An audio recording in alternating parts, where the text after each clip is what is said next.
If we are going to put an ask to the senior female and male leaders across the sector, each to do something different to help accelerate action, what would your ask be in terms of what they can do, what's within their gift in the workplace to do differently? And I've said female and male leaders as opposed to leaders because we've kind of acknowledged that culturally, physiologically, we're different. So actually we may need to do different things, but it could be one answer for both. Oh, that's a difficult question. I think I'm going to use the words again, really get curious.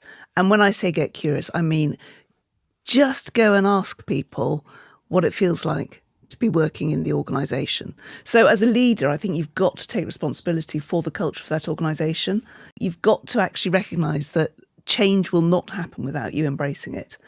And you've got to recognise you've got the blind spots. So I think for me, it's very much targeted at leaders to say it is not okay. You might feel it's great because actually you've created a culture that matches your way of working, but actually it might not be great for a lot of your workforce. So therefore get curious about what can change, what you can make change in order to create change.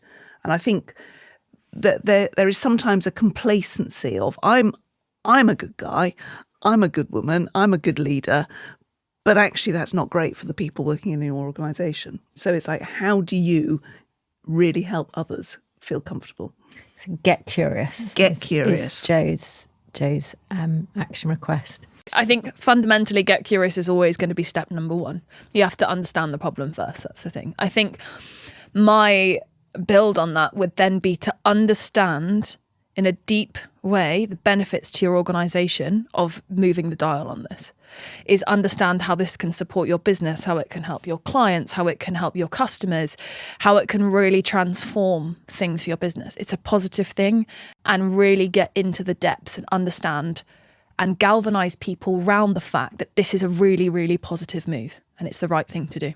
Mine probably comes after those two actions, and I think I would love to see all leaders amplify the voices from women in their organisations, celebrating them, and not just celebrating the big project wins or the big, framework wins, whatever it is, but really celebrating down at an individual level, internally and externally, and amplifying the voices of the women who are on the ground doing the work or in the office or in the back office, really amplifying those. And also, we talk about it a lot at the company that I work at, is lifting people up so they can stand on your shoulders.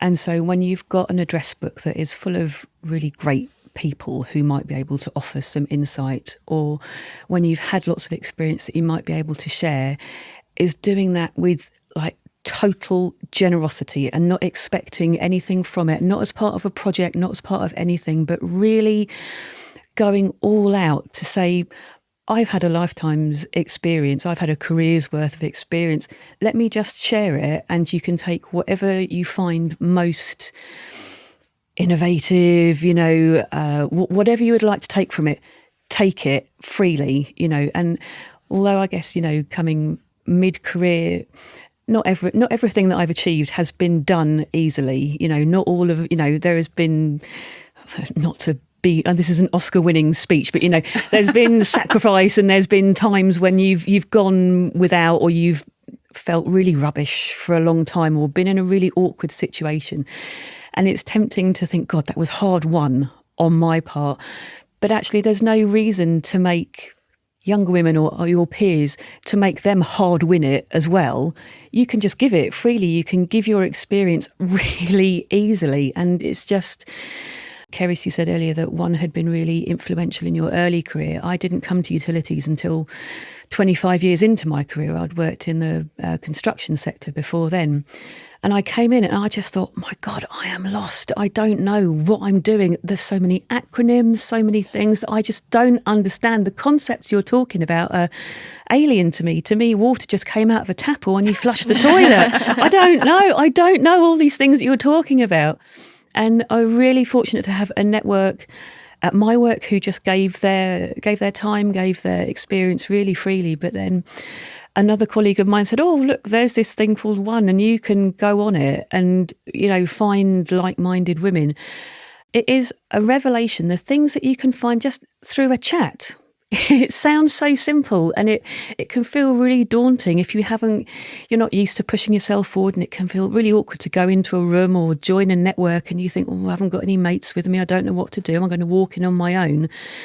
But, and this isn't preachy about WUN, but organisations like WUN are life-changing, because you can suddenly you can feel comfortable in your skin for the first time, since walking into your job, and think, oh, actually, I'm not such a total thickie that I thought I was, and I don't look that different to everybody else, and I don't feel that different, and I'm as valid as the next person. And it doesn't matter that I haven't got the experience, because of the generosity of strangers who became colleagues, who became friends, who became family. It's you need your people around you. So leaders, be part of your employees' tribes. Allow yourself to get down on the ground and say, yeah, I can share this with you, I can share that with you. I think that's really critical.